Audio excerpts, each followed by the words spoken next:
welcome back to the channel. Today we are diving into fascinating world of web security. Specifically, we'll be exploring injection vulnerabilities and why they pose a significant threat to web application. So, in simple terms, injection vulnerabilities occurs when an attacker or a researcher is able to inject malicious code or commands into a web application, tricking it into executing unintended actions. These vulnerabilities are often found in dynamic web applications that interact with databases. So there are various types of injection vulnerabilities. For example, you can see here like SQL injection, then there is command injection, XXE injection, server-side template injection, code injection, etc. In this video, we're going to be focusing on the very basic topic, that is SQL injection. We're going to do 1 or 2 lab of it, and I'm also going to teach you guys how and why the web application is behaving that way and how we are able to achieve a certain goal and exploit the web application. So for SQL injection, there is one tool that I highly recommend you guys if you don't use it, and that is SQL Map. You must download and install this tool. So it's a good tool for exploiting SQL injections. Now, without wasting any more time, let's get started. Basically, when you're able to inject SQL commands or like manipulate the queries of SQL on the web application, that is known as SQL injection. So in order to explain you guys properly, we're gonna do one lab, and we're also gonna check out the query, that why is that web application behaving in certain ways. So if you are able to run or execute SQL queries on a web application, you will be able to run database commands and extract data from it. Apart from that, you can also do certain different things. For example, you might be able to bypass a login page, and that's what we are gonna try in this video. So let's check out the lab, that is auth bypass. SQL injection vulnerability allowing login bypass. So by the description of this, you can see to solve the lab, perform a SQL injection attack that logs in to the application as the administrator user. We already have the username. Let's open Burp Suite because we're going to be using it. And let's check out the login. So if you navigate to my accounts, we are seeing this login form, username and password. So let's try anything here right now to see how it works. Let's take this request on Burp Suite. On Burp Suite, we can open a browser here, and yeah. So after opening this website on Burp Suite, we'll be able to see the history here. One thing I like to do whenever I use Burp Suite is just set in the scope so that I don't end up capturing trash data or like data from other websites. So yeah, as you can see, we have opened this website on the Burp Suite browser. Now we'll just try to log in, and it's saying invalid password, and this is the post request that's going, right?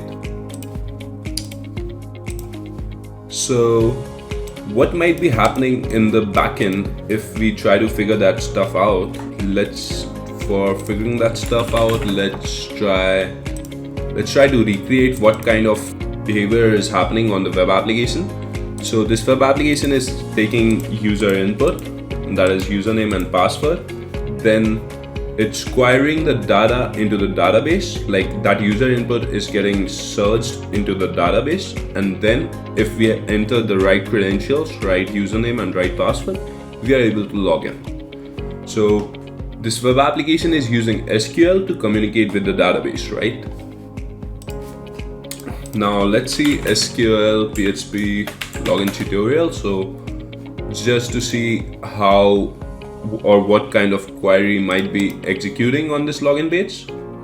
So this might be the query, like I have already saved this query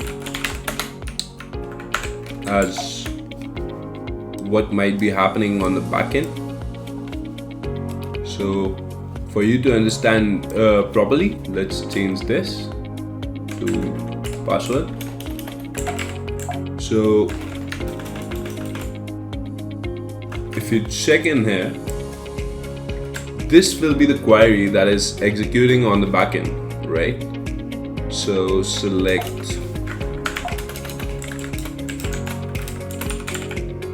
SQL query that this web application might be using. Log user in.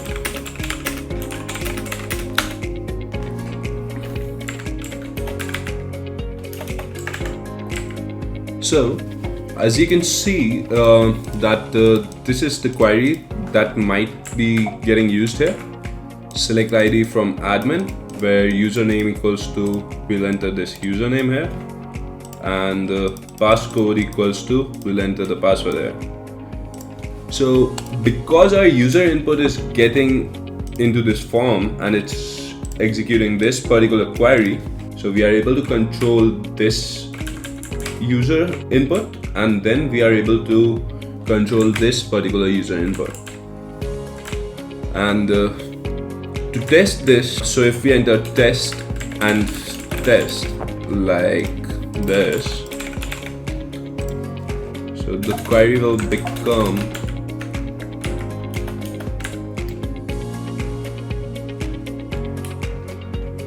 test and passcode equals to test, right? And once this gets executed, because there is no record on the backend database, we won't be able to log into the web application because there is no record of test and test. Now I want you to see and observe the colors, what happens if I enter a single code. So let's say we don't enter test, we enter test and a single quote here, and then password, so we'll enter test here. Now we are getting an internal server error. So observe the query when I enter a single quote here, right? So if I enter test and a single quote, observe the color of the query. That's because I entered a single quote and the input parameter is not getting validated or sanitized. So by entering a single quote, I'm able to manipulate the query. As you can see, the color here is changed completely. And hence, by entering a single quote, we are getting an error message. Now, let's go back to the lab home and go to my accounts and then try to use. So we are supposed to be able to log in here as an administrator, right? So for our attack to work, we need to manipulate this query in a way that we will be able to log in as an administrator user. So as you guys know that we are able to manipulate the input here. Now I'll try to enter administrator,